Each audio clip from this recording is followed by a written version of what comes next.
Olá, sou Bruno Hoffman e essa é mais uma edição da Direto da Gazeta. Os fatos e personagens do estado de São Paulo pela visão da reportagem da Gazeta de São Paulo.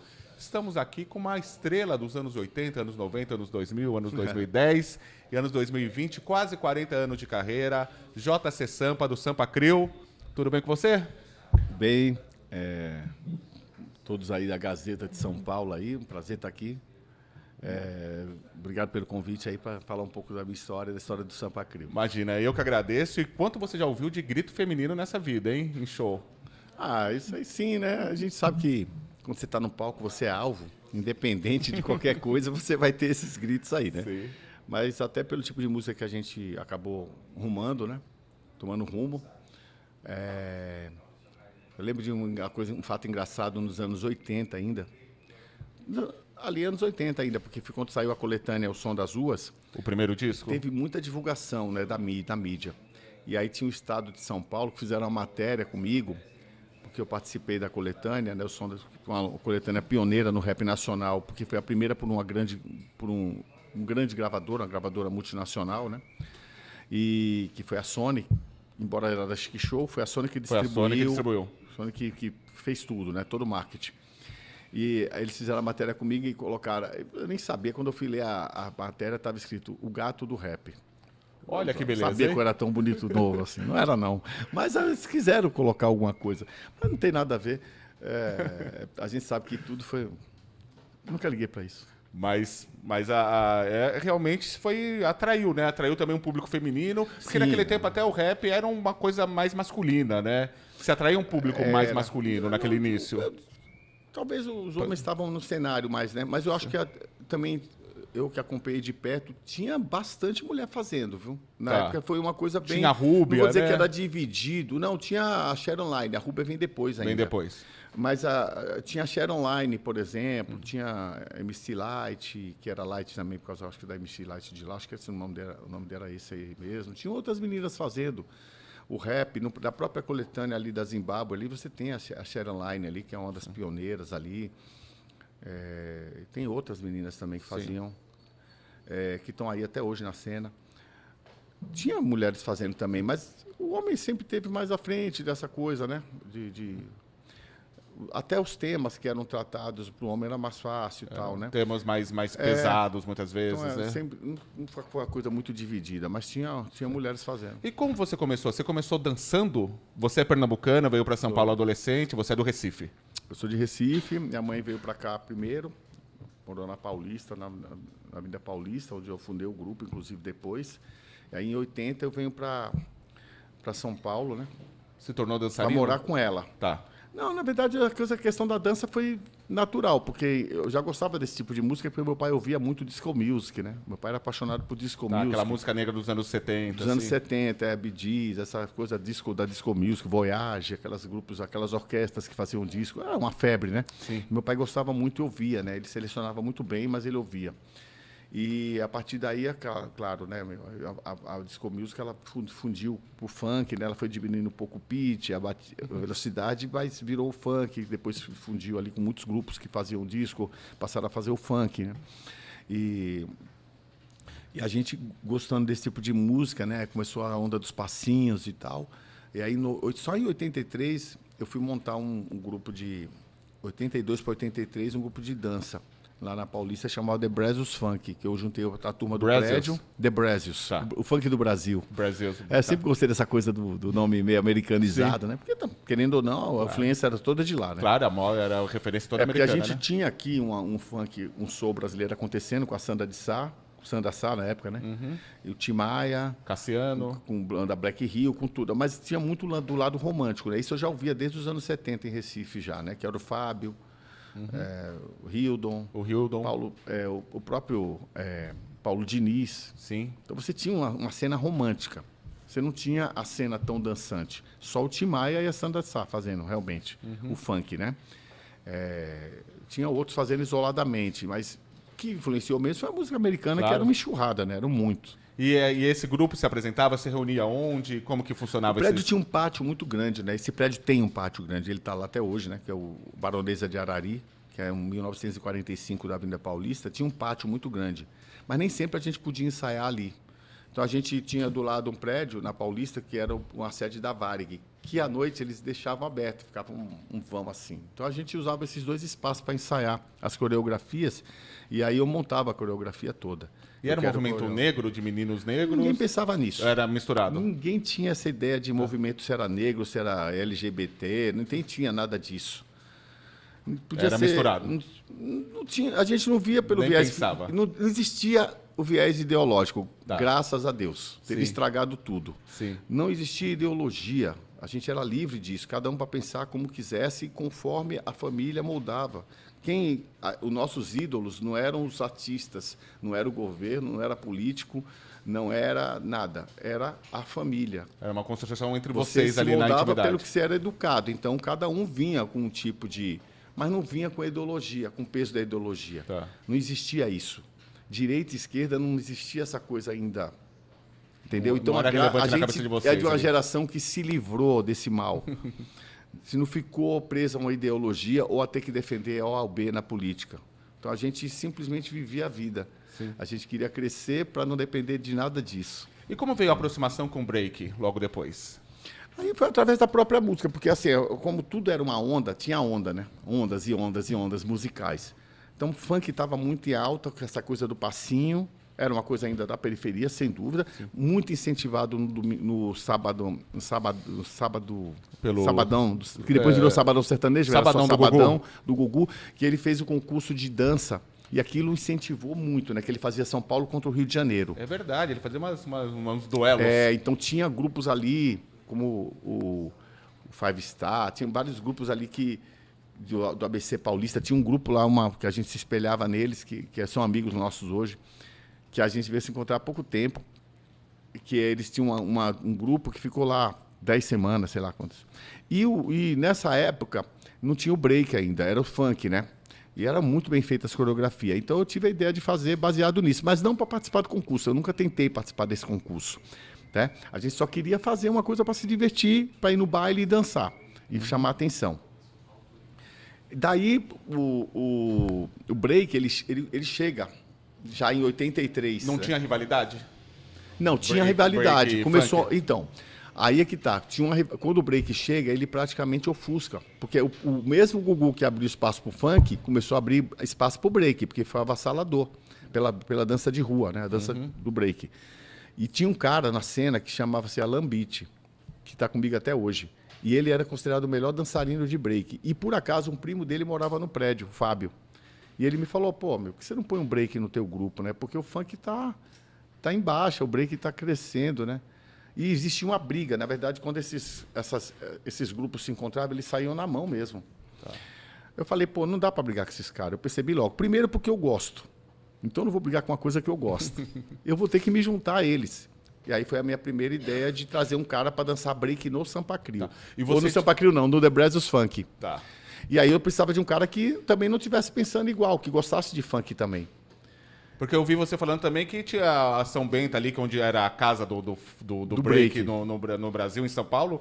Tinha muita panelinha ali também, né? Não era uma coisa fácil de chegar ali. no Aí começo. já é outra etapa, né? Tá, outro momento. O break, ele vem, eu trago o André, eu chamei, conheci o André, e aí eu chamo o André para dançar com a gente, que é o Alan Beach, que eu chamei, depois eu coloquei o nome dele de Alan Beach, porque o sobrenome dele é André Luiz Aparecido Martins, eu peguei cada nome e formei um apelido para Tá. ele. E ele veio, não era nem o Alan Beach ainda, era o Andrezinho do break. Aí ele veio para dançar com a gente, então ele dava os saltos, e aí a gente cresceu realmente, o grupo cresceu muito, a gente começou a viajar, inclusive, fizemos um concurso de Miss São Paulo, lá no Círculo Militar, aqui no Ibirapuera, naquele ano, Tá, ficou assim, se apresentando pra dançar. se apresentando para dançar, né? Tá. Tinha um cara, que ele inclusive era gay, que é o Vavá, que descobriu o grupo. E ele pegou o grupo para levar para dançar em várias festas da alta sociedade, cara, que tinha na época, as boates, grandes boates que tinha na Avenida Paulista, na Consolação, no Jardins. Ele Aquelas levava a festas gente para chique. dançar para os ricos. É claro que a gente não ganhava uma grana, mas ajudava. Mas ganhava um troquinho. Uma troquinho, a gente dançava de graça, pô. É. Então a gente participou de alguns concursos, mas os concursos realmente os caras eram muito melhores. Tá. Tinha como. Mas a gente sabia escolher a música, a gente se destacava. Tinha um destaque. Era 5 minutos dançando uma música sem repetir coreografia. Quantos integrantes? 5 integrantes. Porra.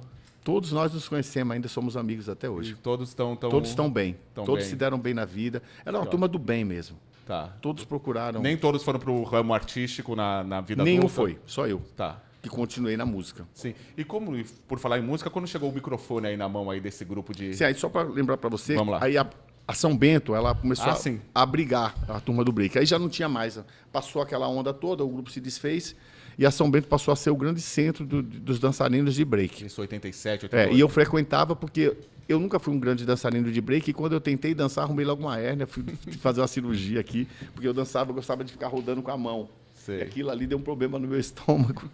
Não era para mim, eu nunca fui dar salto mortal, de fazer nada disso. Mas eu gostava de ver a turma dançar. E aí eu ia lá para poder acompanhar, e o André frequentava lá também. Quando o rap chegou lá, eu já estava no rap, entrando no rap, já estava indo pro rap. Só que eu vi logo de cara que ali não era um ambiente para mim mais, porque o rap começou a tomar conta e o rap que estava se fazendo ali não era o rap que eu queria fazer. Como assim? Né? Era um rap mais panfletário, vamos dizer assim. Tá. Ele já era mais de denunciar as questões da violência policial, Do racismo? Não, um dia, acho que do racismo eu não percebia tanto. Era mais a questão da política mesmo. Da política. Da política, da polícia, da violência urbana. E eu estava querendo fazer outra coisa. Na minha cabeça, o rap já tinha que ser outra coisa. Eu sabia que ali eu não ia arrumar espaço. Quando eu começasse a cantar minhas letras, eu ia, esse cara aí... Embora todos eram amigos, né? Tá falando de amor aí, né? Tá falando com tanto de problema no amor, mundo. falando de... Eu estava muito ligado à filosofia Seixinoye. Desde jovem, assim. Eu já estava ligado ao Seixinoye, Tá. que é uma filosofia mais ligada ao budismo. Sim.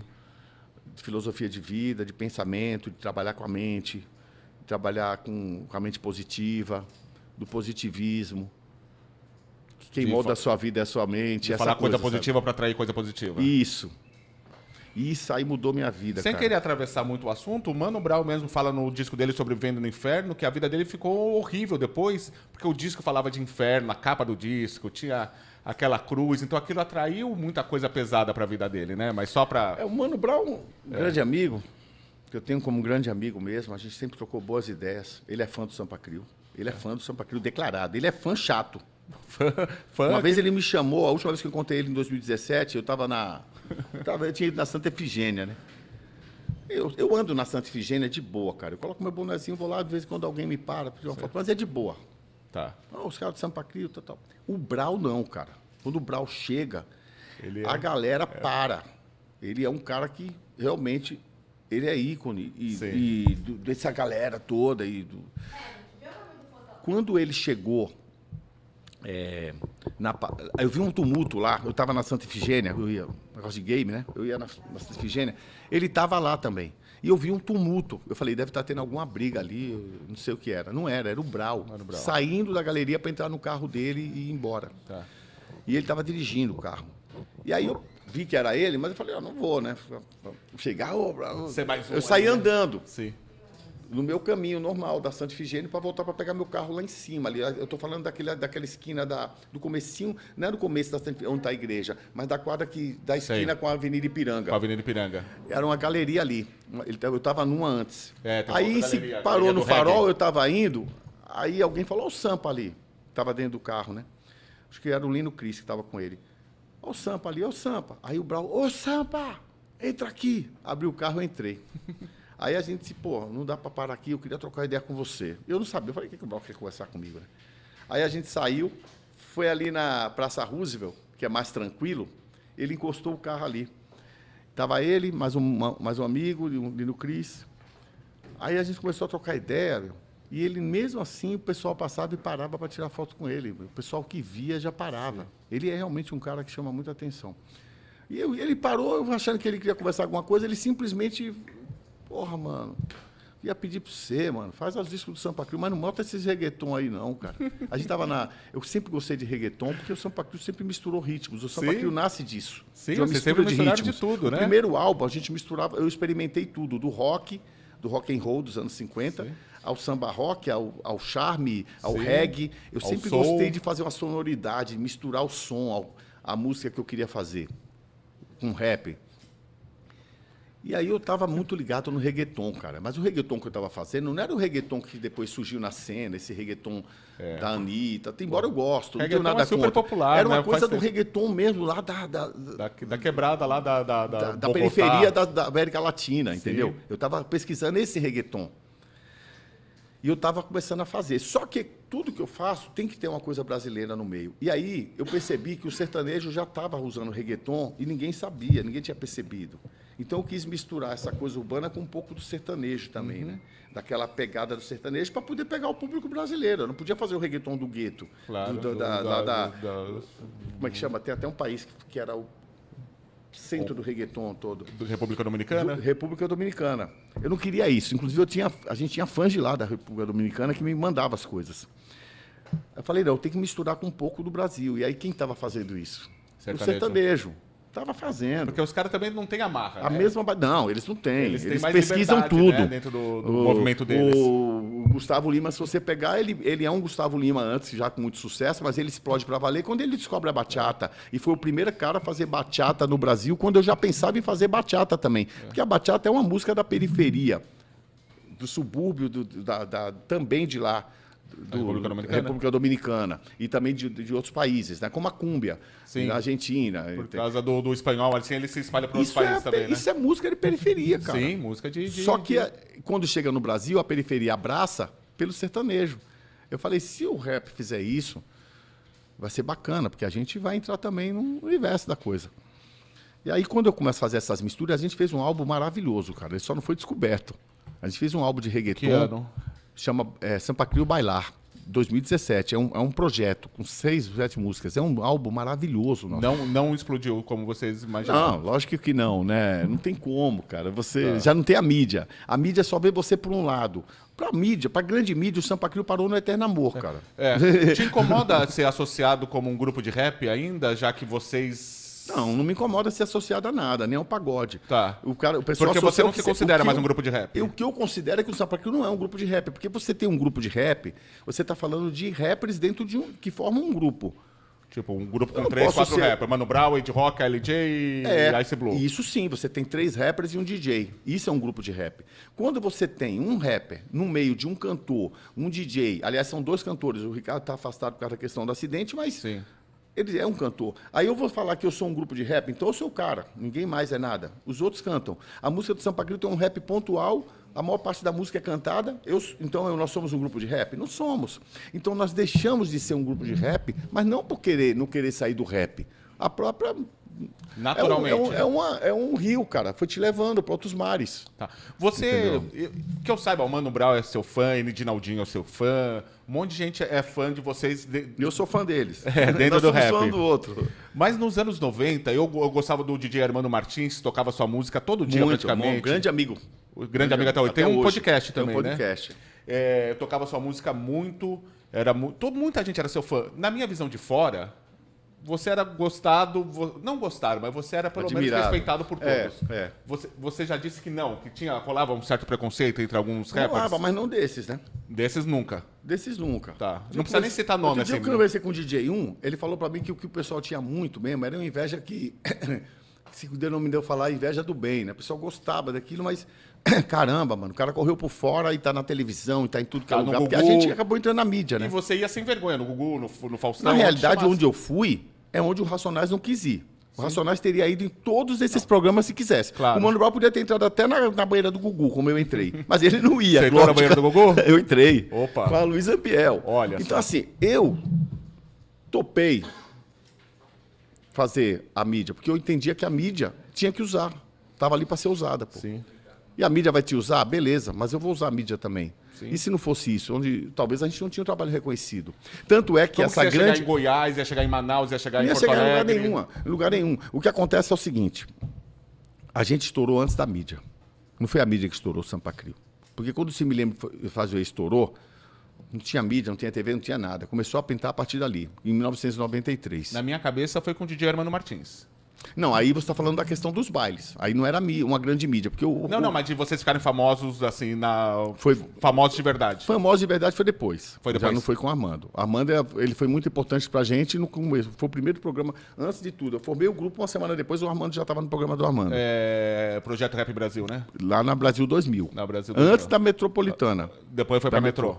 Aí era quase em frente a mim, eu morava na Paulista, então eu atravessava, muitos discos que ele tocava era meu, do rap nacional, que eu já comprava. Então eu consumia o rap nacional. Primeiro o disco de rap eu ganhei do Germano Martins, liguei lá numa promoção, aí fui lá e busquei o disco. Sim, depois 93. o programa dele cresceu muito, ele foi muito importante. Foi importante, né? Também, do rap nacional, o cara mais importante foi ele. Pra jogar o rap num Para outro nível. colocar o rap e para dar oportunidade igual para todo mundo. Tá. Porque você começou a É cantar... que assim, na minha opinião, o que existe? Meritocracia. Não existe nada sem meritocracia. O que é a meritocracia? Todo mundo tem a mesma oportunidade, mas só alguns aproveitam. Porque quem aproveita é quem realmente fez por merecer. Porque desses Entendeu? grupos dos anos 90, muitos ficaram pelo caminho, às vezes por alguns problemas internos, ou porque quiseram, mas ter uma carreira ininterrupta que nem vocês é raro, né? Desde os anos o Racionais 80. mesmo, Racionais, o Taíde, Taíde, o Naldinho. o Naldinho, o Dexter. O Dexter. Não, tem bastante, mas é difícil, né? Porque tem momentos que o rap foi lá pra baixo também, né? É que assim, o ir para baixo é muito relativo. Tá. Talvez o ir para baixo seja como aconteceu com a gente. Estava em todas as mídias, numa grande gravadora. Quando saiu da grande gravadora, assumiu tudo. Porque vocês ganharam muito dinheiro nos anos 90, provavelmente. Não Não foi ganhamos tanto. muito dinheiro. Nunca foi tanto por dinheiro, sabia? Não é, mas é uma consequência, né? Não, a consequência, mas a gente foi muito roubado também. Isso aí é outra história. Tá. Entendeu? Teve muita mão. Teve muita mão. Mais mão que devia. Muita mão. E a gente tinha pouco controle de tudo. Mas estava bom. A gente estava ganhando o que precisava, dava para continuar o trabalho. E talvez a gente também não aceitou alguns acordos que no mundo fonográfico podia ser melhor para a gente, financeiramente. Eu abri mão de algumas coisas que envolvia mais dinheiro para ter mais liberdade. Eu sempre optei mais a liberdade que o dinheiro, porque dinheiro sem liberdade não adianta nada. Eu não queria ficar preso a contratos leoninos. Eu não queria ter o dinheiro que fosse me podar. Eu preferia ter pouco e fazer o que eu quero. Então, a gente teve que optar por algumas coisas naquela época lá, que nos tiraram, talvez, a possibilidade de sermos ricos, mas talvez está preso até hoje alguma coisa. Até hoje eu faço isso. A gente recebe propostas para estar em certas situações que eu prefiro não ter. Não importa a grana. Até hoje, a independência ali das suas ideias é... A independência é tudo para mim. Tá. Mais Se não importante for que o por dinheiro. independência... E eu acho assim, o grupo nunca foi obrigado a me seguir, tanto que nesse meio tempo, integrantes do grupo saíram para tentar outra coisa. Também relações vão se E aí desgastando, eles né? pensaram com certeza em dinheiro. Todos que saíram pensaram só no dinheiro. E acabaram fazendo o quê? Voltando, pedindo para voltar. Saíram por dinheiro. E saíram por dinheiro mesmo. Não vem falar para mim que saiu por trabalho, porque se fosse por trabalho, a gente já tinha um trabalho consolidado. Saíram por dinheiro. E voltaram também pelo dinheiro. Mas porque perderam muito quando saíram do Sampa Crio. E o Sampa Crio sempre continuou sem eles. Porque você é E uma eu marca, continuei né? trabalhando. Você nunca saiu. Eu nunca saí. Sim. Porque o Sampa Crio, olha, você até falou que a mídia muitas vezes lembra só por Eterno Amor, mas Eterno Amor realmente é aquele grande sucesso que toda banda tem, né? Todo aquele grupo negócio, tem. né? É letra o Eterno sua? Amor foi um marco. Você vê, a gente vai fazer Domingo Legal. É letra sua? É letra minha. Tá. É letra minha que eu coloquei o nome do Alan Beat, porque na época tudo que eu fazia, eu colocava o nome dele porque ele foi o meu primeiro parceiro, o primeiro cara que eu chamei, que ficou comigo.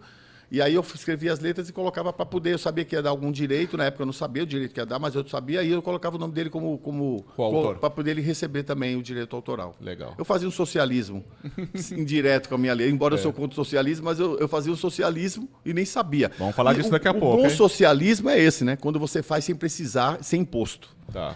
Você ajudar a pessoa sem precisar ser. Você falou que você vai no Gugu, pelo amor de Deus, você vai no Domingo Legal, do Celso Portiolli agora. E aí eles querem o quê? Eterno amor. Mas- Eu nasci para te amar. E mesmo assim, eu vou achar ruim? Não. Primeiro porque eu estou mostrando meu trabalho numa época que eu não estou em gravadora grande, não tem nenhum grande empresário financiando a gente, e eu estou tendo espaço numa TV de rede nacional, que tem uma audiência número 1 no domingo, que é o Gugu. Especialmente depois... O Gugu, olha, você é o Gugu de novo. Culpa minha, viu? Celso Portiolli. O Celso Portiolli, especialmente depois que a Eliana saiu, ganhou mais espaço e a audiência dele dobrou praticamente. Ele agora lidera realmente. Sim, agora ele é o grande E sem nome, contar né? que ele é uma pessoa Uma pessoa agradável. sensacional. Todo mundo fala Espiritualmente, pessoalmente, Tá. ele é outro Fora nível. do ar. Dentro da televisão, dentro de tudo que ele conquistou, ele é outro nível, como o Silvio Santos era. Sim. Entendeu? Então, isso é do espírito. Tem nada a ver com outra coisa. Entendeu? Então, o que acontece? A gente ser convidado, o Nelsinho também, outra coisa, uma pessoa que a gente conheceu quando trabalhava com o Raul Gil, que é o diretor lá, um cara maravilhoso, que ama o Sampa Crio. E a gente tem essa oportunidade. Aí ele fala assim, ó, mas eu quero que vocês cantem Eterno Amor, mesmo assim, e eu nasci para te amar. É a música do nosso repertório, tanto faz. Agora a gente vai estar lançando uma música que eu sei que ela vai ser um sucesso. Mas vai falar de uma outra música também. A gente vai falar da gravação do DVD, nem vai falar da música, porque eles não querem música nova. Embora a música é uma regravação, a gente vai lá para... A música a gente sabe que vai ser... Sabe quando você sabe que vai ser uma música, vai ser um sucesso, sem precisar de dinheiro? Você sabe, você soube disso com Eterno Amor? Quando você estava escrevendo? Não. Você sabia Eu não o tamanho? gostava do Eterno Amor e até hoje não é a minha música Não é preferida. sua preferida? Não está nem entre as 5 mais. É, Se eu acho que não está entre... O Eterno Amor não está entre as 10 mais, minha. tipo que você fala, essa música eu tenho orgulho Se eu pra fizer as caramba. 10 mais, Eterno Amor não entra, cara. Mas Talvez, desde como- não é porque você talvez cansa- nas top 30. Não é porque você cansou dela, assim, desde o começo. Hã? Não é porque você já cantou ela muito. Desde o começo você Não, achou ela é a música que deu tudo pro Sampa Crio. Tá. Isso eu não tenho dúvida. Ela deu tudo, ela tem uma história à parte. Porém, ela não é minha música preferida, nem no show. Embora é a música que emociona todo mundo e a que fecha o show sempre. Que sempre Mas vai... teve um período que ela entrou no ostracismo também. Ninguém queria. Eu ouço muito ela em karaokê. Pessoal. Ela e Coração Te Acalma, né? Coração te acalma, exatamente. Mas Coração Te Acalma também não é a minha preferida. Não está entre as minhas 10 mais. As minhas 10 mais, elas vieram bem depois. Qual que é a sua top 3? Se Me Lembro Faz Doer. Linda. Um clássico de vocês também. Amor Virtual. Agora, se eu for pegar realmente, aí vai entrar música que você nunca ouviu. Anjo na Terra, por exemplo. Não conheço. Então, entendeu? Mas, assim, foram músicas que foram entrando. Outono. Você não conhece? Não. Entendeu? Então, assim, se for colocar entre as mais conhecidas, que eu mais Mas gosto... eu vou escutar seu disco de 2017, a primeira coisa é o de reggaeton.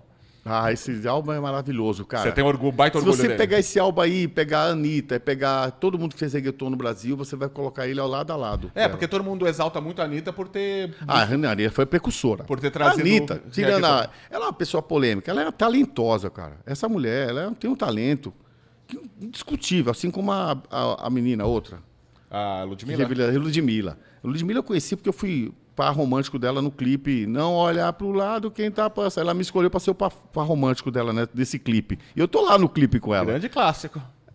Do caramba. Eu curtia muito essa época aí. Sim. Então o que acontece?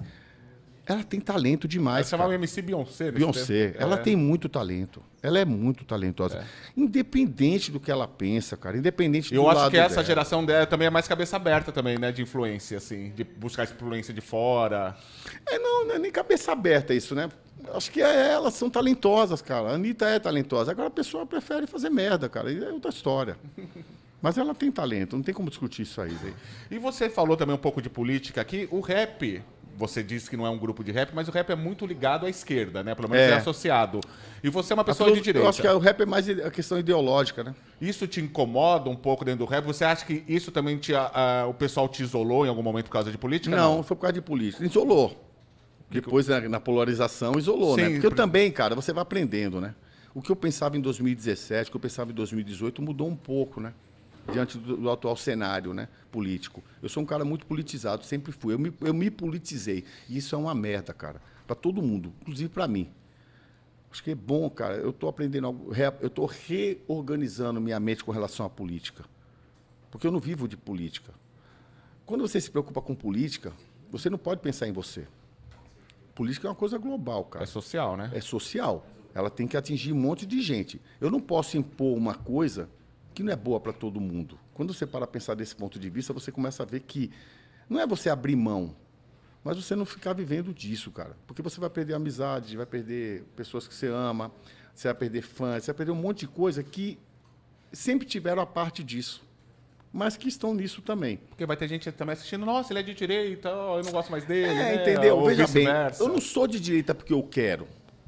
Eu não escolhi ser de direita. Você começa a ver tua personalidade. Pô, você é família, é pró-família? Sou.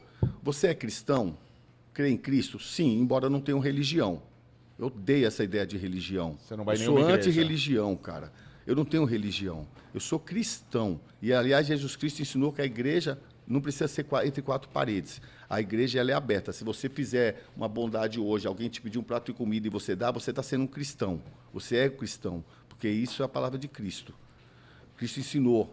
Cristo molda. Se você todo dia for dormir ouvindo provérbios, colocar só no som do provérbios, você vai ver como tua vida vai evoluir sem você fazer nada. Só de você todo dia ouvir provérbios. É o que eu aprendi, é o que me ensina, é o que eu aprendo. Quando você não está em paz, faz uma oração, você vai ficar em paz. Então, assim, cada um busca seu ídolo, né? Meu ídolo é Cristo, mas eu não tenho religião. Eu sou contra a religião. Mas eu sou contra do meu ponto de vista, não que você seja, você pode ser. Sim. Eu respeito. Agora, quando você está numa questão política, muitas vezes você quer que o mundo seja como você quer. Uhum. É uma coisa muito louca isso. A mesma coisa da ideologia. Quem usa mais a ideologia? A esquerda. Eu não sou totalmente contra as ideologias da esquerda. Então, eu comecei a pensar, eu sou centrão? Não, centrão é o lixo do Brasil. Politicamente falando, centrão no Brasil é uma coisa errada, porque não é que ela pega um pouco de cada lado, ela só pensa no dinheiro de cada lado.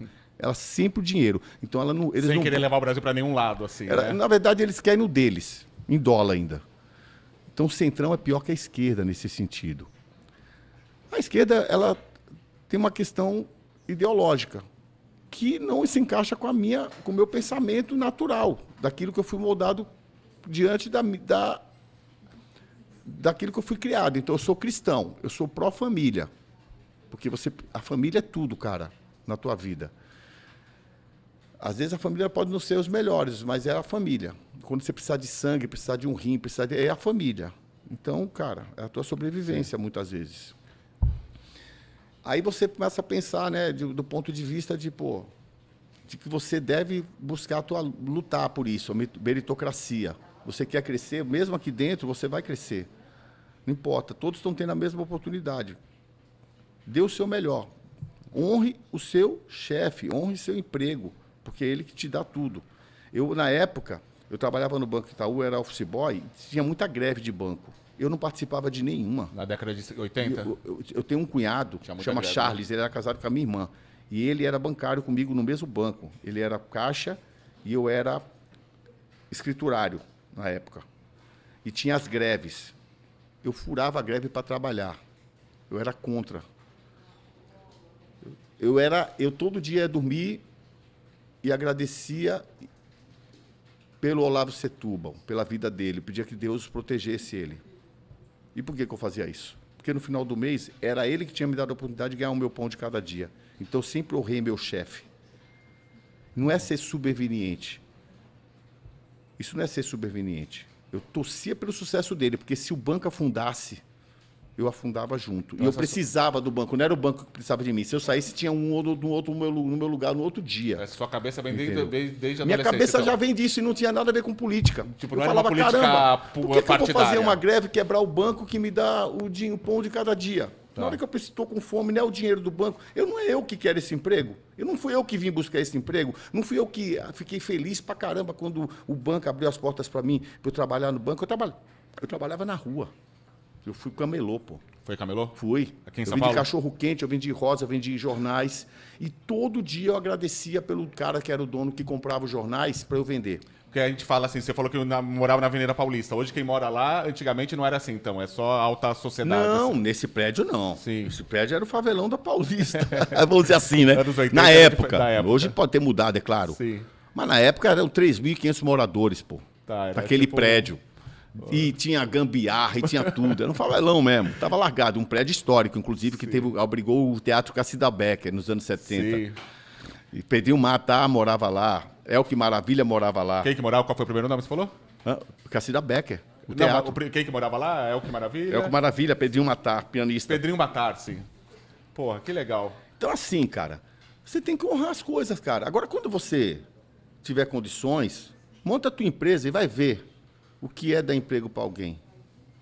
Monta a tua empresa e vai pagar os impostos que teu chefe paga. Então, se você não quer, se você quer desonrar teu chefe, se você não quer honrar o teu trabalho, sai dele, pô. Vai trabalhar, vai ser independente. Então, assim que eu sempre pensei. Então, não foi a esquerda nem a direita. Eu sou assim. E se eu sou assim e a direita defende isso... Combinou mais com a sua personalidade. Então, eu sou de direita, pô. Não é que eu... eu sou de direita. Você foi caçar o que É você ia simples, ser, né? Agora, se alguém não pensa assim, pô, o cara já entra, muita gente já arruma emprego pensando em processar o chefe, cara. Eu sei disso, cara. É duro. É ruim isso, cara. Isso é ruim pra tua alma. Você nunca vai evoluir pensando assim. Você tem que entrar na empresa pensando que ela cresça a um ponto que você faça parte daquilo e você cresça junto. Ou que você abra a tua própria empresa pela experiência que você está pegando naquela empresa. Eu sempre dei oportunidade para as pessoas no Sampa Crio, pensando que elas têm que crescer para ir tocar com artistas maiores. Então, eu sempre gostei de dar oportunidade para quem está começando. A maioria... Hoje não, porque por acaso muitos quiseram vir trabalhar com o Sampa Crio e já vinham com experiência de ter tocado com grandes artistas. O nosso tecladista trabalhou com a Glória Groove no começo. Hoje não quer sair do Sampa Crio por nada. Não é uma etapa, ele está onde ele quer estar. Mas a gente já deu oportunidade para caras que saiu de escola, tinha acabado de fazer aula de baterista, a gente está precisando de um baterista, claro. Eu dei oportunidade para ele. Chegou lá, ele começou a encher de mão a música. Aí eu cheguei e falei, não, é aqui, você vai tocar assim. Ele saiu um grande baterista. Pergunta a ele se ele não agradece a mim. Embora hoje ele não é mais baterista também, né? Tá. Mas tocou com o Sampa Crio por 5 anos. E como ali... baterista. E se tornou um baterista que todo mundo gostava. Ele melhorou lá dentro. Melhorou. Alguns saíram daqui e foram tocar com outros artistas que estavam ganhando para ganhar muito mais. Eu sempre falei, quando você surgir a oportunidade de você ganhar mais, saia. Vai vir outro. Fala 5 artistas que você admira fora do rap. A maioria... A grande maioria, para não dizer, no rap, pouquíssimos. Fala 5 que você admira no rap, então. No rap? É. Se eu for colocar aqui, eu admiro, não é por outra questão que não seja o que me moldou. É o Kurtis Blow, o Melemel, rappers da antiga. Melemel é o cara que cantava com... Americano. Melemel é a voz do todo mundo fala Grandmaster Flash. Grandmaster Flash é o DJ. Sim. Melemel, o The Furious Five. O DJ que iniciou Na verdade, o o rap, The Furious Five, aqueles rappers todos me influenciaram. Que era o Grandmaster Flash e The Furious Five. Sim. The Furious Five. O Melemel, que era uma das vozes deles. O Kurtis Blow. Aí o Too Short, já é um gangsta rap, mas eu gosto. Gostava muito, me moldou muito. Aí depois, cara, nenhum desses outros. Esse clube eu gosto. Desse, ainda bem, cara. Eu gostava de pedir, e agora aconteceu esse problema aí, né, cara? Pô, é foda, né, mano? Aí você fica, puta, e agora? Eu gosto do R. Kelly, cara, mas você viu o problema com a Kelly? Não tem como não ouvir a Kelly, cara. O pessoal, às vezes, você fala assim, pô, você gosta do R. Kelly? Eu gosto, cara, mas eu gosto da música, cara. O que ele fez com a vida dele, ele tá pagando. Porque você sempre vai pagar o que você faz com a tua vida. E 5 de fora? Eu já ouvi dizer que você gosta muito da Dalva de Oliveira. Sou, a ponto de ter feito uma tatuagem nas minhas costas com o rosto dela. Meu Deus, sério? É. Que legal. Eu sou muito fã da Dalva de Maravilhosa, Oliveira. né? Ela, desde criança. O Erivaldo Martins, né? Erivaldo Martins menos, mas a Dalva de Oliveira... Sim, mas erramos, né? Sim. O que será... Que coisa linda, né? Bandeira Branca. Bandeira Branca. A maior voz de todas no Brasil foi a Dalva voz de do Oliveira. Brasil? A maior. Não tem pra ninguém. Não tem Entre pra homens ninguém. e mulheres? Não tem. Entre homens e mulheres, a número 1. E aí, Roberto Carlos, né? Roberto Carlos, você gosta demais? Sou fã demais, cara. Eu sou fanático. Chegou a conhecê-lo? Não. Tá. Tive a oportunidade uma vez, num Criança Esperança de 94, o Brasil tinha sido tetra, e a gente participou do Criança Esperança e ele estava lá. Só que tinha toda aquela história, tinha que estar de branco, ele estava muito ligado aí, sou branco ou azul. Ah, sim. Ele, depois descobriram que era E a gente toque, tava né? de preto, pô. Não dava pra conhecer ele mesmo. Não, nem Na época ele era muito, E né? ele não gostava da cor marrom também, né? Marrom. Blusa marrom, blusa preta. Nada, Não não sei se ele tá... gostava. Eu acho que ele tá menos hoje Tá, disso. tá. Mas eu sou fã até hoje. Vamos lá, 5 então. Dalva de Oliveira, Roberto Carlos.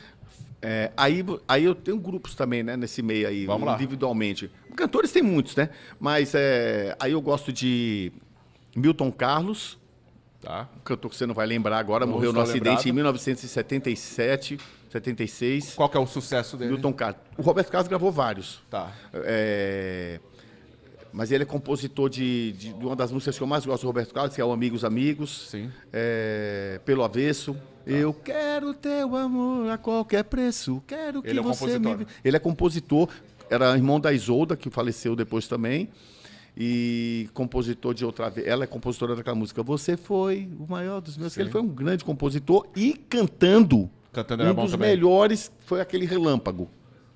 Você ouvir Milton Carlos.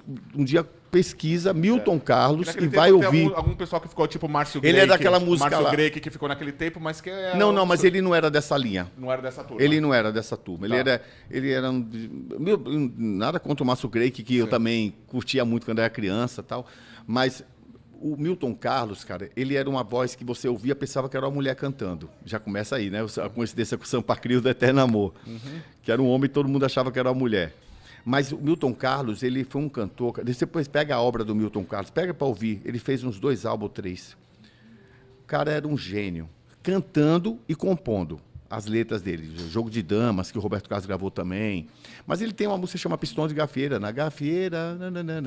Isso aí o Moreira da Silva que gravou. saudade me dá, que saudade me dá. Sim. Do bate-papo, do disse-me-disse, lá no Café Nisso, que saudade me dá. Pois é. Ouve isso, é um samba meio... Ele ia pro samba também. assim. Ele era pro samba, mas era aquele samba que misturava com aquela coisa nostálgica das serenatas e tal. Tá. E ele fazia essa mistura de modo que ele popularizou essa música de novo. Então, pega para ouvir o Milton Carlos, você vai ver uma aula de canto, você vai ver uma aula de letra, uma aula de interpretação. Ele conta a história de uma prostituta, uma garota que seria o que chama de garota de programa, chamado Jogo de Damas.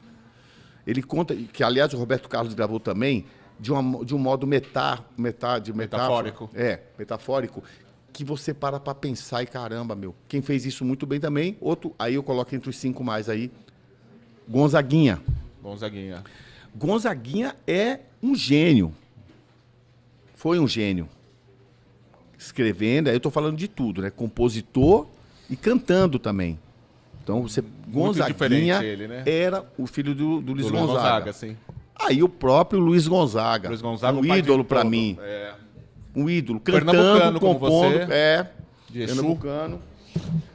E aí eu pego aí... Pra mim, o Luiz Gonzaga é um dos maiores hitmakers da história do Brasil, né? É um sucesso atrás do outro. Aí, se eu for colocar na lista, vai começar agora o Clube da Esquina, Lô Borges, Beto Guedes, Flávio Venturini. Beto Guedes eu acho uma maravilha. Aquele... Amor Perdeu de muito Índio. da voz, né? Perdeu Não, um pouco da agora... voz, né? Mas o Amor de Índio é um Amor dos melhores de discos Índio, da história do Brasil, né? Sal da Terra, Sim. Lô Borges, né? Lô Borges. Você tem que ouvir, Lô Borges é essencial, cara. Tá. Todos de esquerda. Eu amo todos. Sim. Porque eu nunca tive isso também, tá? Você é amigo do Mano Brown, né? Sim. Mano Brown ainda acho que é de direita. Só falta ele assumir. Frase ou, forte, sei lá, hein? Ele não vai gostar muito, mas é verdade. Mano Brown é de direita? Eu acho, cara. Ele é conservador. É aquilo que eu falei. O que me faz você falar que eu sou de direita? O que eu vivo, o que eu sou. Então comecei a falar pra você de uma coisa Sim. que me moldou, cara. A questão de valorizar o teu chefe. Claro. Ele hoje é patrão, pô. É. Vai, o Mano Brown é seu amigo. É meu amigo. Sim. Eu nunca vai deixar. Eu nunca. Perdeu a amizade por causa Muitos disso. perderam amizade por mim. Eu nunca perdi amizade por nenhum. O Ice Blue me bloqueou na rede social quando descobriu que eu era de direita. Quando eu me assumi de direita e pró-Bolsonaro. Que eu sou até hoje. Só que hoje eu estou muito marçalista também. Pablo Marçal? Votei nele. Hoje, contra o Bolsonaro, se o Pablo Marçal tiver, eu voto no Pablo Marçal. Isso que eu ia perguntar, 2026. Pablo Marçal ou Bolsonaro? Pablo Marçal. E por quê? O Pablo Marçal. Bolsonaro foi muito importante para abrir o olho de muita gente com relação ao que acontece no sistema e do que a esquerda se traveste, no meu ponto de vista. Com todo respeito a todo mundo que pensa ao contrário. Porém, o Pablo Marçal, ele é investidor. Ele é um cara que gera emprego, gera riqueza, saiu da pobreza,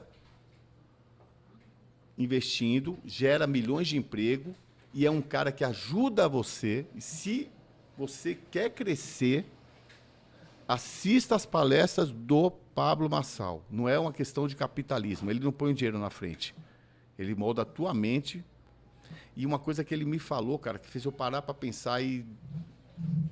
Foi muito importante essas eleições agora. Porque eu conheci o Pablo Marçal como mentor, mas eu não sabia como político. O que foi importante para mim? o que é importante? Ele virar e falar assim: fique rico e independente a ponto de não depender de nem de esquerda, nem de direita, nem de quem estiver no governo. Você está acima de todos. Você é dono de si. Trabalhe a tua mente para crescer desse jeito. Então, isso, para mim, é mais importante que tudo que o Bolsonaro falou. Tá.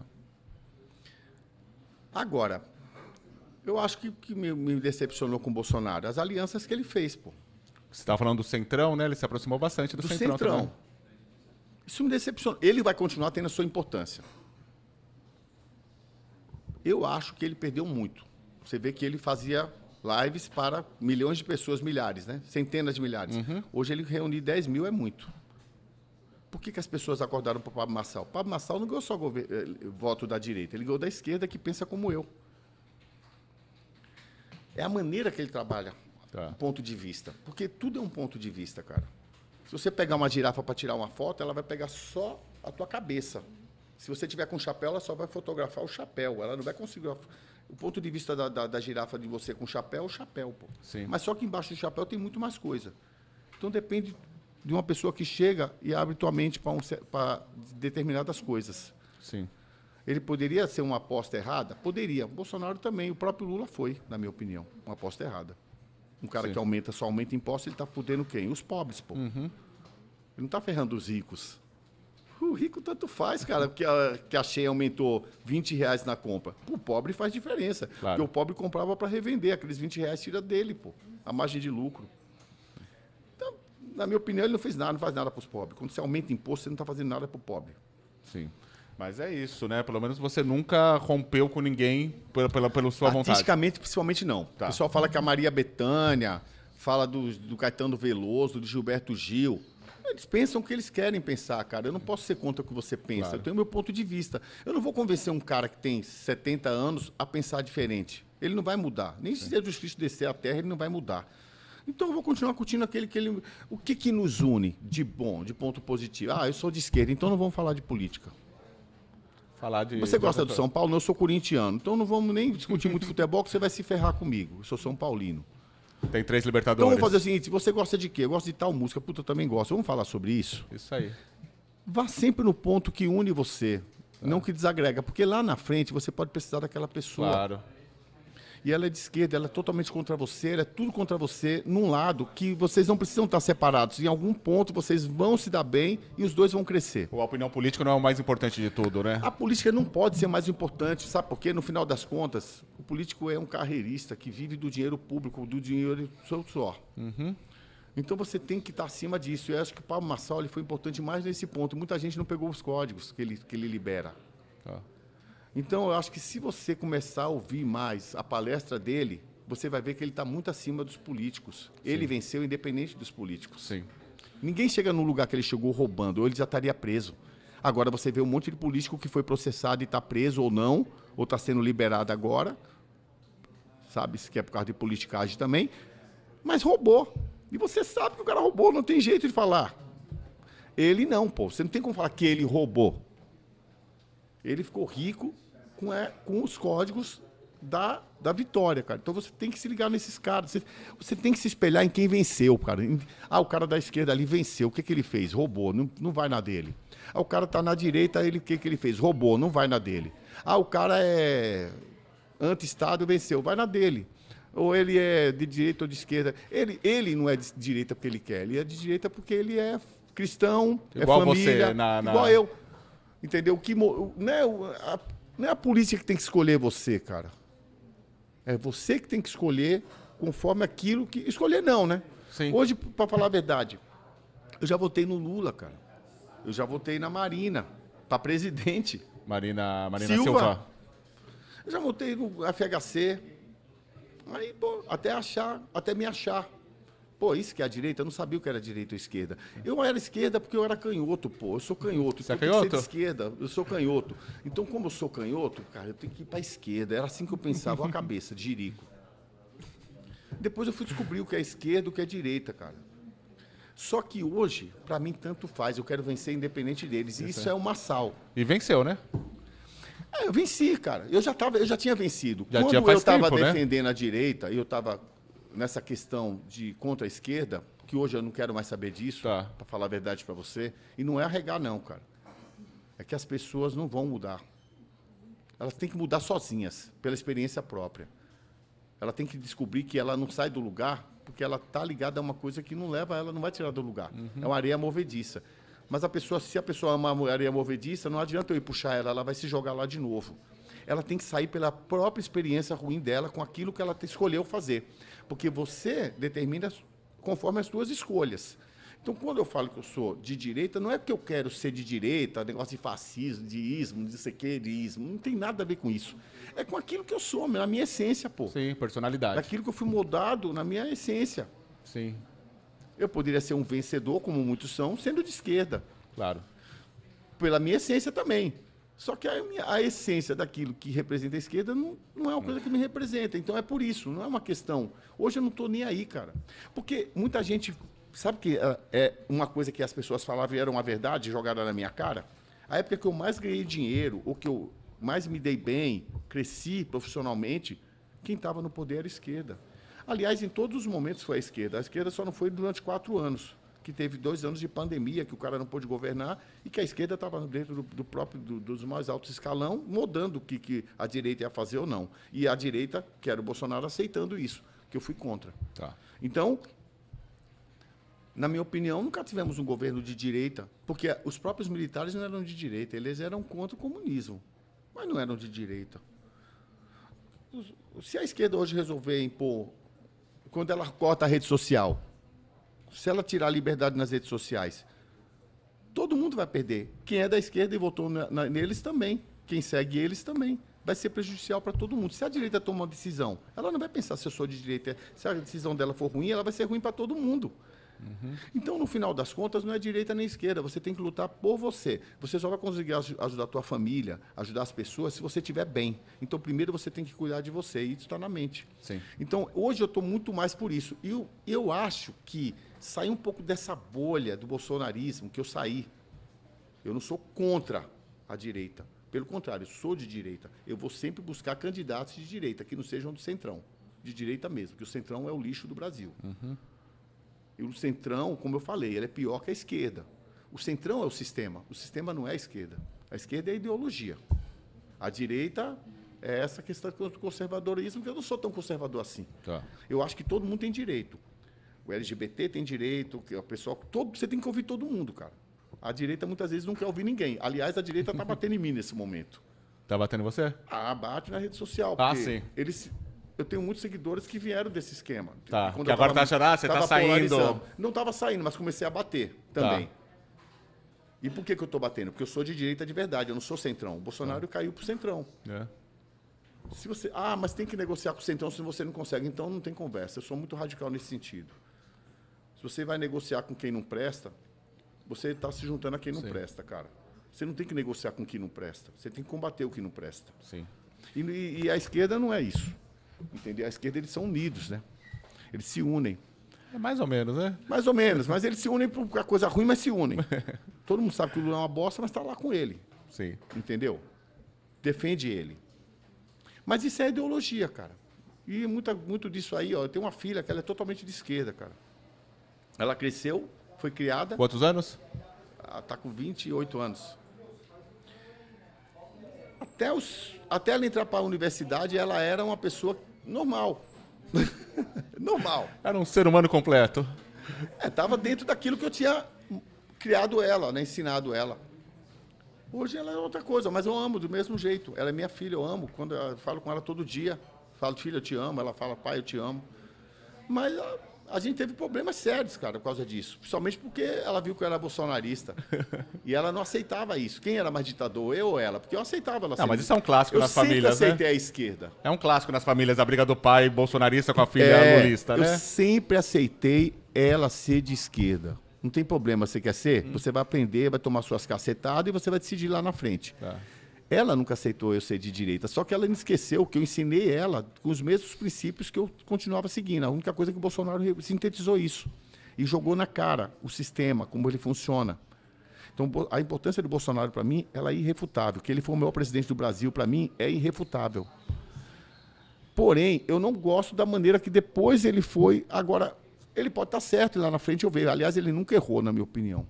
Nunca errou? Ele nunca errou. Nunca errou naquilo que ele previu. Nas ideias. É. Assim. Ah, sim, nas previsões. Quando ele errou. Quando ele tentou pôr ramagem e o Xandão falou não e ele não peitou para pôr ramagem. Porque o Lula colocou um comunista no STF. O Lula colocou o advogado dele dentro do STF, que é muito pior. E foi aceito. Então, quem estava errado era o Bolsonaro de não ter peitado. Voto impresso. Quando ele estava ali, ele tinha que ter feito o que precisasse. Abrir mão da mídia. Não devia ter aberto mão da mídia, da grande imprensa. Devia ter dobrado o preço que a esquerda paga para cooptar a mídia. A mídia ele não podia perder. Os artistas, a princípio, ele tinha que bancar todos mesmo. Tudo. Ah, porque os caras querem. Não é corrupção. Está dentro da lei. É a tal da cultura. Só não podia apoiar a cultura que a gente vê por aí. Mas dá o dinheiro dos caras, pô. E amenizar essa parte. Para daí ele quis entrar com tudo. E ele errou, ele não tinha tudo. Já começa no Centrão.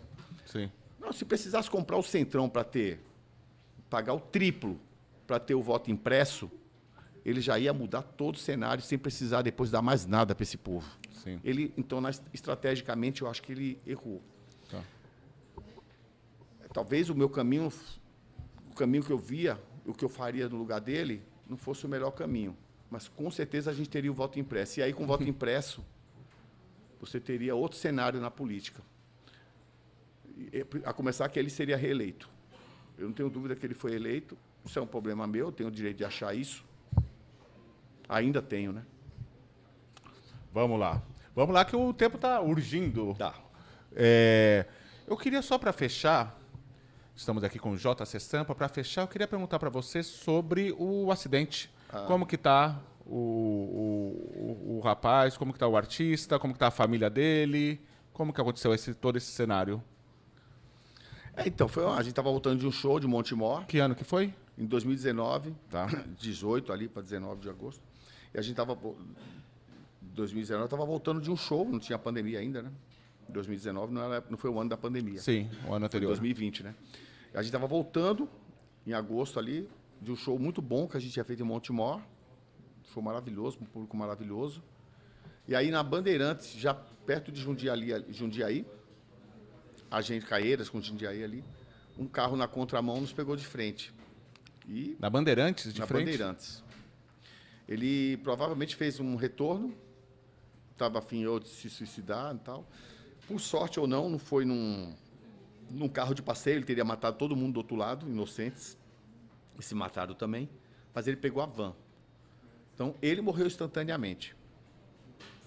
Ele estava num Uno a mais de 100 por hora. Bateu na gente que estava aproximadamente a 100 por hora. Meu Deus. Que é o permitido. Sim, sim, normal. Talvez a gente tivesse um pouco menos. A gente estava conversando e tal, e eu vi quando o carro veio e bateu de frente. Quando ele bate de frente, a van virou e todo mundo foi jogado para tudo que é lado lá dentro. Claro, veja bem, é um acidente de frente, uma colisão de frente. Então, a minha esposa estava grávida de 6 meses e a gente sabe, quando a gente vem assim, logo depois a gente vem saber quem estava bem, quem não estava tal. Tinha muita gente com fratura, eu não tive uma fratura de romper totalmente, mas tive vários machucados. Ela também teve um pouco torcido, mas a barriga, graças a Deus, porque ela não estava com cinto, foi preservada. Graças a Deus. E era uma gravidez de risco, o médico falou, provavelmente sua filha vai nascer essa semana ainda. Porque o coraçãozinho dela dentro disparado. E graças a Deus nasceu com uns 9 meses, está aí, graças a Deus, sadia. 4 anos. 4 anos. Vai fazer 5, se Deus quiser, agora em novembro. E aí, todos sofremos consequências e ficamos internados. O Ricardo conseguiu sair inteiro na van, inclusive ele ajuda ela a sair. Ricardo Anthony. E ele ficou ali para dar entrevista ainda. A gente tem uma foto dele ainda de dia, já com o sol raiando, a gente já estava provavelmente todo mundo no hospital já, né? E ele acabou voltando de carona com o pessoal da Band, da reportagem. Ele e o Alan Beach. O Alan Beach, por incrível que pareça, estava no banco da frente, mas estava deitado. Então, de tal forma, ele bateu, ele foi mais as costas que ele machucou. Sim. Deitado é melhor nesse caso. Estava deitado. Sim. E aí, com o impacto, ele bateu no banco da frente e voltou. Sim. Mas não sofreu. Talvez se ele tivesse de frente como eu, que bati. Bateu o rosto. Tive uma fratura aqui. E o Ricardo, ele tomou uma pancada, porque o que acontece, essa van, ela tinha um ferro que era de... Porque durante a semana eu acho que a van era usada para transporte de bairro para bairro. Sim, tal. de... Coletivo. Coletivo. E ele tinha provavelmente para as pessoas irem Segurar. pé, tinha ou para segurar ali. E ele estava sentado no banco mais acima, que naquilo que o carro bateu, ele veio de frente a esse ferro. Então ele bateu a cabeça num ferro que fazia assim. Assim como o outro que estava do outro lado também bateu a cabeça, só que esse outro, o olho dele começou a sangrar. Então ele já foi direto para o hospital e dali teve um afundamento, que trabalha com a gente até hoje, que é o Road. Ali já foi tratado diretamente sobre isso, sobre a cabeça. Já foi sobre isso, ainda tá fazendo tratamentos ainda. Tá, Ele até teve um hoje. afundamento, ele vai ter que pôr uma placa para voltar a testa para o lugar e tal. Ele está fazendo todo esse tratamento. O Ricardo, como na hora não sentiu tanto, ele ficou para dar entrevistas e tal. E ele acabou sendo encaminhado. Ele estava no carro da Band, a polícia estava fazendo uma blitz, viu o tamanho do rosto dele, do rosto, que aliás, isso eu falei para ele na hora, falei, vai para um hospital. Ele falou, tiozinho, tá zoado, hein, tiozinho? Quando eu saí, que ele foi ver. Porque ele chegou a achar que eu estava morto, que ele falou para minha esposa, eu acho que o Sampa morreu. Ele deu essa notícia para ela aí, né? E, na verdade, depois eu acho que ele foi lá para ver se realmente como eu estava, né? E ele chegou lá, eu estava vivo, e eu ainda olhei para a cara dele e falei assim, com o olho fechado, outro. Vai que tá feio, hein? Você tá... Não, eu tô bem. E ele foi obrigado a ir para o Hospital do Campo Limpo, Ponto Socorro, onde ele foi atendido. Daí para frente, aí só a esposa dele, ele sabe que aconteceu, que ele acabou fazendo alguns exames, eu não sei se ele foi liberado, aí eu já não sei da história, só. Ele disse que sabe. Mas ele acabou, a gente ficou 3 meses parado e voltamos a fazer show, quando todo mundo estava recuperado. Ou grande parte da equipe. Só o Gil, que é o tecladista, que hoje faz a voz aguda que o Ricardo fazia. Sim. E o Ricardo também se recuperou. Aquilo ali saiu, ficou quase normal. E a gente foi visitar o Júnior Dance. Só que a gente via que estava roxo aqui ainda nele. E a gente chegou a falar para ele, Ricardo, esse rosto aí não está bacana, não quer aproveitar que está aqui no Hospital das Clínicas, onde o Junião estava internado. O Junião ficou muito tempo internado. 15 dias depois a gente foi visitar ele, o Junião ainda estava internado. Eu fiquei 7 dias. E ele falou assim, imagina, eu estou bem. Só que quando a gente volta para o show, ele começou a ter dor de cabeça. A gente pegou um avião para ir fazer show no Rio Grande do Sul. E ele começou a passar muito mal ali. Isso, ele teve aí depois, quando a gente voltou, foi no hospital. Acho que ele estava sendo tratado, ele foi tratado de modo paliativo, parecia que era uma dor de cabeça. O que ele não sabia é que aquele sangue todo que estava aqui, daquele inchaço, migrou para o cérebro. Ah, porque não sangrou assim, então ficou ali parado. Ficou parado. E voltou. Tinha que ir para algum lugar. Não sei. Voltou para o cérebro. E tomou conta de tudo isso aqui, ó. Não é só um lado.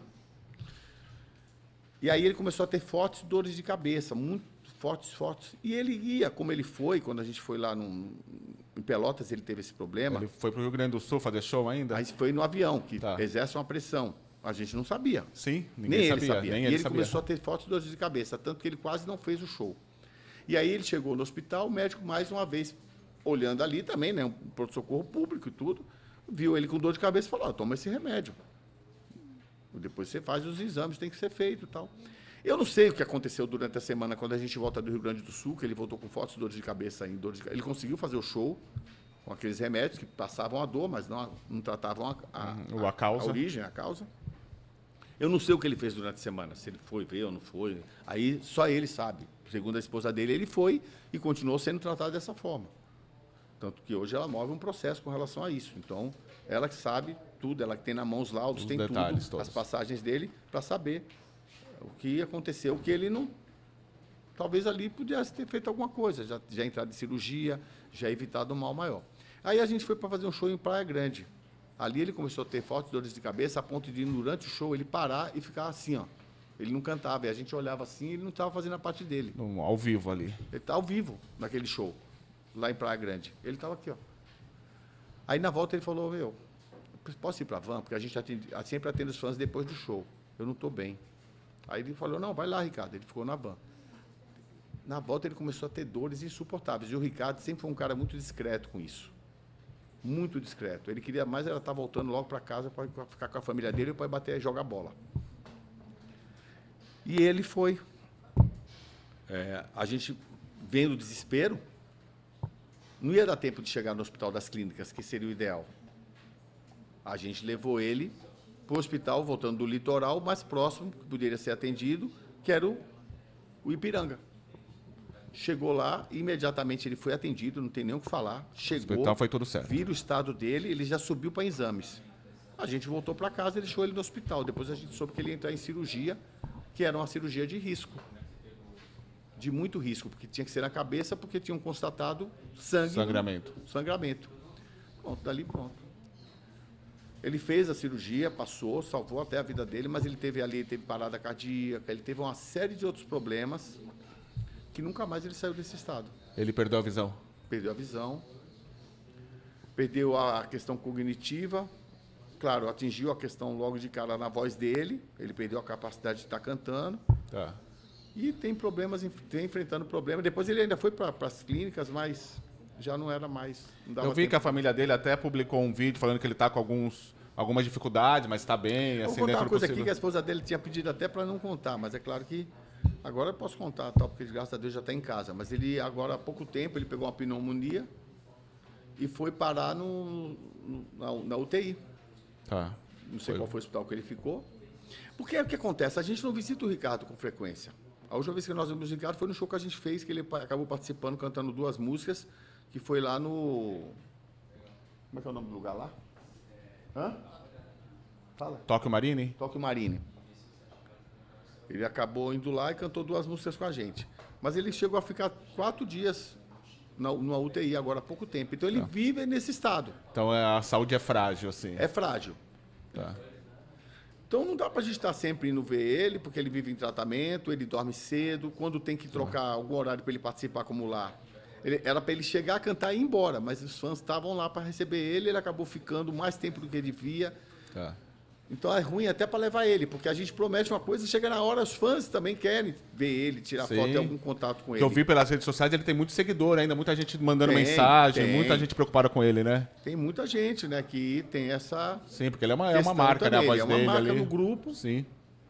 mas ele nunca deixou de receber assistência. Todos os shows que nós fizemos, nós sempre optamos. Ele recebe o cachê dele normal.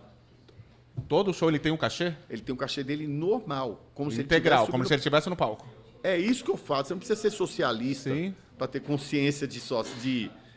Uma coisa que vocês, em teoria, não eram obrigados, né? Talvez não, talvez. Sim, talvez não. Aí isso Veja se vê bem, na justiça, mas... A única coisa que mudou, ele recebia um pouco mais que o Júnior Vox, porque sempre eu sempre trabalhei com meritocracia. Sempre trabalhei com meritocracia dentro do grupo. Tá. Então, quando ele saiu do grupo uma época, o Júnior já recebia mais que ele. Veio o Valtinho Jota, passou a receber a parte dele. O Alan Beat, por ser o DJ e tal, sempre foi o que teve a menor porcentagem. Eu, como líder, tenho um pouco mais que eles. E quando eu falo mais, não é metade. Tá. É uma questão de pouco a mais. Proporcionalmente, É ali. proporcional, porque eu fundei o grupo, sou produtor musical de todas as músicas, sou compositor em praticamente todas. Sim. E ele era a terceira paga. Quando o Junião saiu, ele passou a ser a segunda. Aí o Junião pediu para voltar. Só que o Junião não voltou com a segunda paga. Saiu porque quis. Quando voltou para o fim da fila. Recebia menos que ele. Entendeu? Então o Ricardo recebia mais que o Júnior. Quando aconteceu essa questão, a gente falou com a Bruna e até para o Junião. Bruna é a mulher dele. A gente não trouxe a mulher dele. A gente não trouxe outro cantor para o grupo. Ficou sendo só o Junião. Se a gente trouxesse outro cantor, ia ser um problema. Então o que é que a gente fez? Falei com a Bruna, agora eu preciso passar a segunda melhor paga para o Junião, porque ele vai assumir vai assumir tudo, e se a gente trouxer um outro integrante, vai gerar mais despesa. Sim. Vai tirar de todo mundo.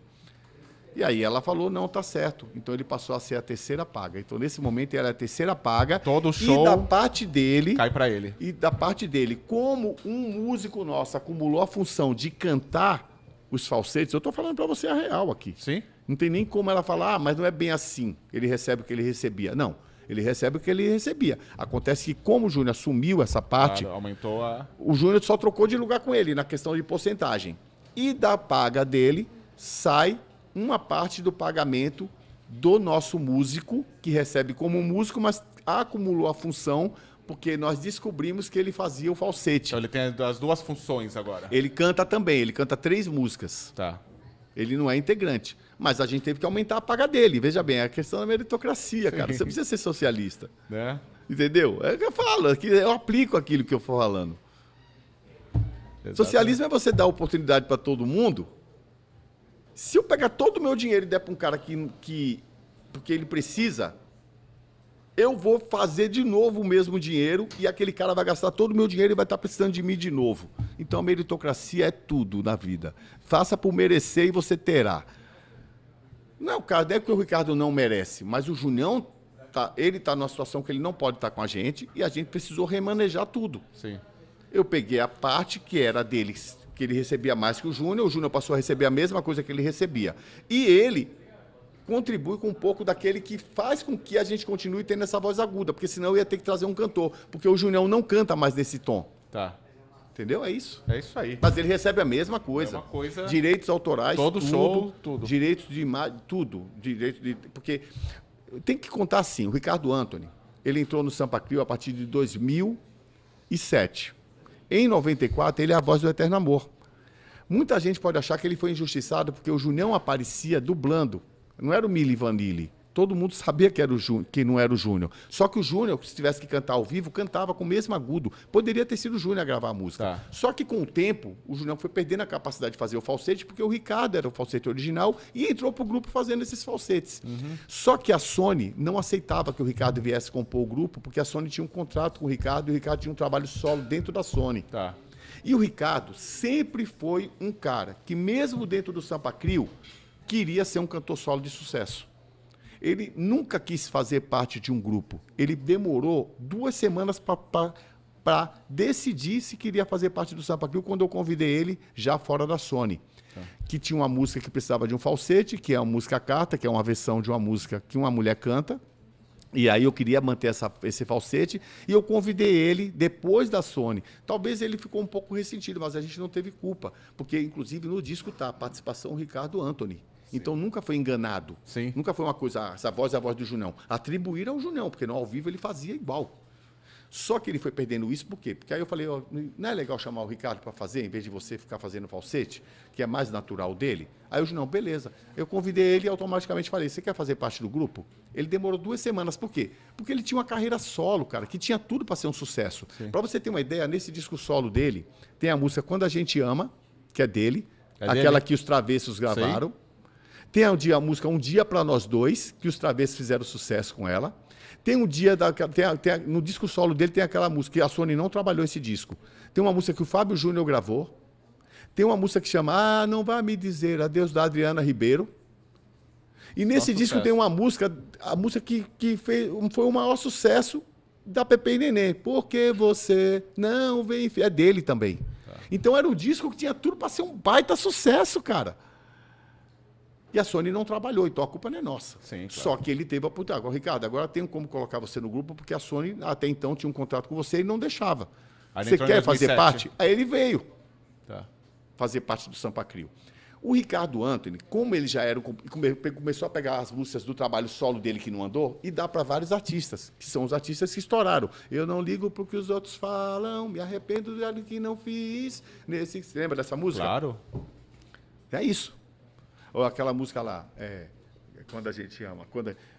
Pois quando a gente... Essa daí, essa aí é mesmo. Eu sou feliz e tem um dia pra nós. Então vem, me faz a você, que eu tô louco. Travessos. Sim. Fábio Júnior gravou uma também, que fez um certo sucesso. Ah, não vai me dizer... Tudo sucesso. Por que você não... Tudo no mesmo álbum. Ele começou a mandar para vários artistas, como música inédita, porque a Sony não trabalhou mesmo. Uhum. A Sony deixou ele na geladeira, pô. E não ia atrapalhar em nada a gente se tivesse trabalhado ele. Pelo contrário, ia ser bom para o movimento. Ele acabou gravando esses artistas fizeram sucesso. E o Ricardo descobriu o quê? Ele começou a ganhar muito dinheiro com isso. Então o Ricardo tinha músicas boas que ele podia ter dado para o Sampa Crio. Essas músicas todas ele podia falar, ó, Sampa, eu tenho essas músicas aqui, vamos gravar? Vamos fazer um disco com elas, o Sampa Crio? Ele não fez isso. Ele deu essas músicas para artistas que estavam no cenário, crescendo, junto com o Arnaldo Sacomani, sendo produzidos ali pelo Arnaldo também, ele conhecia o Arnaldo também, e a gente não gravou nenhuma dessas músicas originalmente, todas fizeram sucesso. Imagina o que seria o trabalho do Sampa Crio com mais dessas músicas, mas ele não entregava por quê?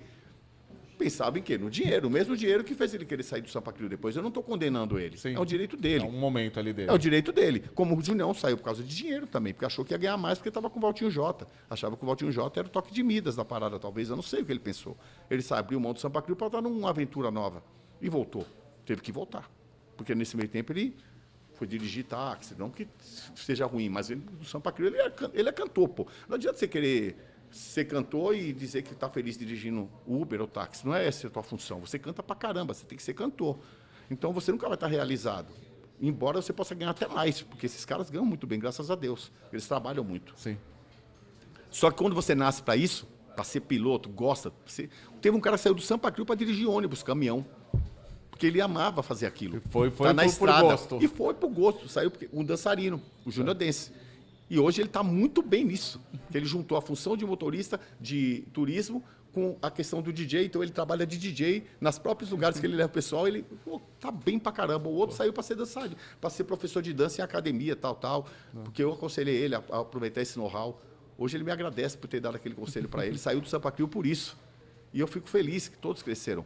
E esses não, pô.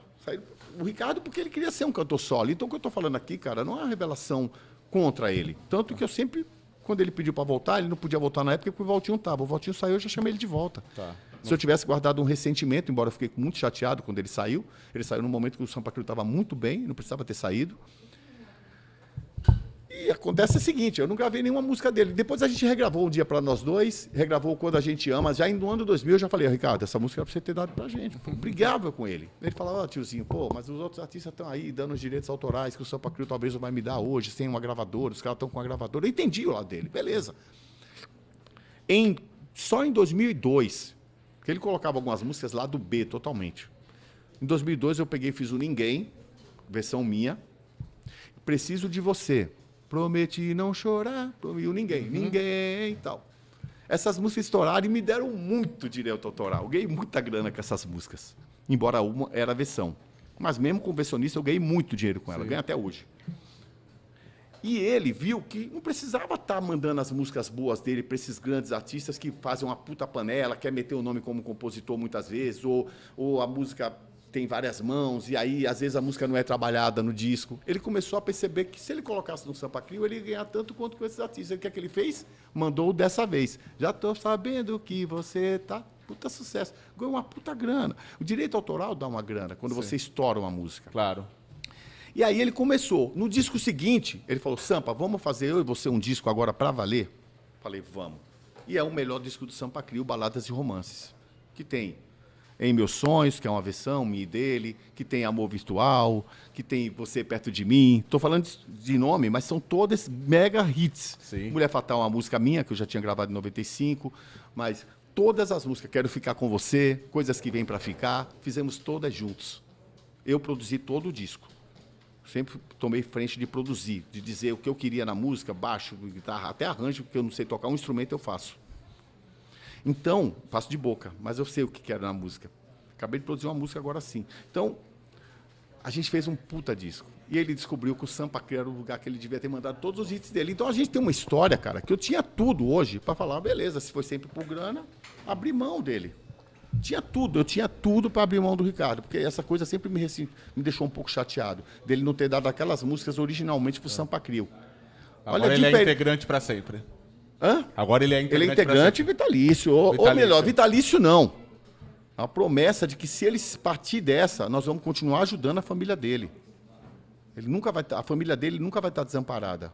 Depender de vocês. Enquanto existir Sampa Crio, se ele partir desse plano, nós vamos continuar dando o mesmo dinheiro para a família dele, como se ele estivesse vivo no palco. JC Sampa, agradeço a entrevista, uma entrevista bastante... Falamos de tanta coisa, de política, de acidente. São meus pontos de vista, tá? Muita gente acaba, claro, se você falar A e a pessoa é pelo B, ela fica chateada com você, não fiquem.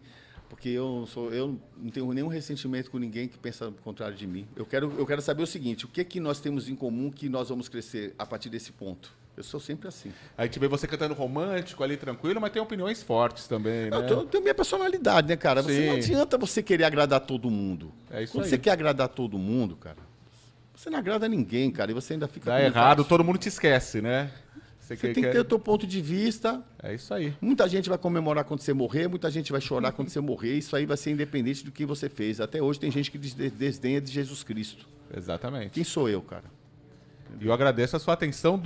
Eu só queria que você falasse, agora você vai gravar um DVD em Guarulhos. Vou fazer o DVD Tribo dos Românticos, uma grande homenagem aos nossos fãs, porque é interessante nos shows, a gente chega, tá rolando funk a noite toda. Aí daqui a pouco o Sampa Crio entra, e quando o Sampa Crio entra, todo mundo entra no ritmo do Sampa Crio e é só Slow Jam, que é o nosso ritmo é Slow Jam. Slow Jam. É Slow Jam, né? A música de rua lenta, Sim. música romântica lenta. E a gente vai fazer esse DVD em Guarulhos, numa casa que vai inaugurar. Casa muito legal, né? Vai inaugurar no dia 22. Essa casa chama Quinta do Embaixador. Ela vai ser uma casa de espetáculo gigantesca lá, mas ela vai ter coisas vai ser voltada para festas de empresa, para pagode de mesa. Eles estão preparando para ter vários ambientes dentro do mesmo local. Lá vai ser todo um ambiente voltado para o Sampa Crio. A gente espera entre 5 e 6 mil pessoas lá. Que maravilha. O lugar pelo que eu soube, vai comportar 5.500 pessoas. Então, ontem abriu os ingressos, a gente pediu que deixasse o preço popular, porque a gente quer o povão. Quer povão lá. Uma coisa que já foi perguntada para vocês, vão querer um casting de mulheres para ficar na frente, que é bom mostrar um público, que é aquelas mulheres, né, bonitas. Modelo, eu falei, não, o nosso assim. povo é lindo do mesmo jeito, eu quero o nosso povo, não vai contratar mulher nenhuma. A mulher bonita quiser aqui, se considera bonita, quiser ir, vá. Quem se achar bonita vai lá para frente. Se achar bonito, se achar feio. Se achar feia também vai para frente também. O povo na frente. Fala assim, ó, pensa que é o Amado Batista, cara, fazendo show. É o Amado Batista do rap, se quiser chamar coisa assim. bonita, Amado Batista do rap. É o povão, cara. É isso aí. Então, JC Sampa, obrigado pela sua gentileza, viu? Obrigado ao Pedro, seu sobrinho, que fez a ponte, que trabalha aqui com a gente. Meu sobrinho, se ele me ouvir... É. E eu ver as coisas que eu posto, ele é cristão, né? Já. É não que quem é de esquerda, não que é de esquerda não possa ser, tem muito cristão de esquerda. É, tá certo. Obrigado. Ele é bonito, hein, cara? Ele é o cara mais bonito aqui da redação. Putz, é o gato o gato da Gazeta. Era o gato do Renan, que tem cara bom, cara bonito aí. Não, mas ninguém que nem o Pedro, gente bonita, meu. Você tá escolhendo o pessoal pela beleza, né, meu? Aqui tirando eu, é só pela beleza. O povo é bonito, hein, cara? Parabéns aí. Muito obrigado, viu? Obrigado pela sua gentileza, obrigado pela conversa. Obrigado a você. Valeu. E fechamos por aqui essa conversa muito boa, muito interessante com o JC Sampa, líder do Sampa Crio desde 1987, um nome histórico do rap, um nome histórico da música popular brasileira. Obrigado de novo. Obrigado. E semana que vem voltamos com outra entrevista muito legal também, como sempre fazemos aqui. Um abraço a todos e tchau!